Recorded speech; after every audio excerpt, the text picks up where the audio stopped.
प्रभाग क्रमांक 8 मध्ये भारतीय जनता पार्टीच्या माध्यमातून नगराध्यक्षपदाचे उमेदवार श्रद्धाराजे भोसले आहेत. त्यांनी जोरदार प्रचार सुरू केलेला आहे. त्याचबरोबर दोन्ही नगरसेवक पदाचे उमेदवार प्रतीक बांदेकर आहेत, सुकन्या टोपले आहेत, यांनीही प्रचार सुरू केला आहे. युवराजनी काय सांगाल, आज स्वतः पालकमंत्री नितेश राणे तुमच्या प्रचारासाठी, नगरसेवकांच्या प्रचारासाठी कॉर्नर बैठका घेताना दिसले, काय विश्वास व्यक्त करतो? आज आमचे प्रिय पालकमंत्री नितेश राणेजी आले होते.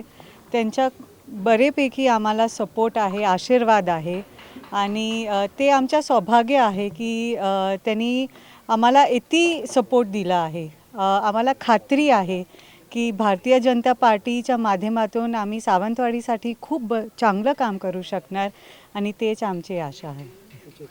प्रतीक, काय सांगशील, कसा प्रतिसाद मिळतोय तुम्हाला? पण खूप असा अनुभव चांगला आला आहे ह्या इलेक्शनचा, कारण लोकांना नवीन चेहऱ्यांची खूप आवश्यकता होती आणि लोक सांगत आहेत की तुमच्यासारखे युवक राजकारणात आले पाहिजेत. आणि मला नक्की विश्वास आहे की येत्या 2 तारीखला लोक आम्हाला आशीर्वादरूपी मतदान करतील आणि नव्या पिढीला सावंतवाडी सोपवतील. महिलांमध्ये जात असताना तुम्हाला कसं? महिलांना आता आपल्यावरती केंद्र सरकारातून, राज्य सरकारातून ज्या योजना आलेल्या आहेत त्या त्यांच्यापर्यंत पोचवलेल्या आहेत आम्ही स्वतःहून, आणि त्यामुळे त्यांचासुद्धा उत्स्फूर्त प्रतिसाद आम्हाला आहे. आणि महिलांनी कसं आम्हाला नवीन चेहरे असल्यामुळे जास्तीत जास्त आम्हाला साथ दिलेली आहे आणि आमच्याबरोबर त्या आहेत. त्या नक्कीच आम्हाला 2 तारीखला मतदानाच्या रूपात आशीर्वाद देतील एवढा आम्हाला नक्की विश्वास आहे.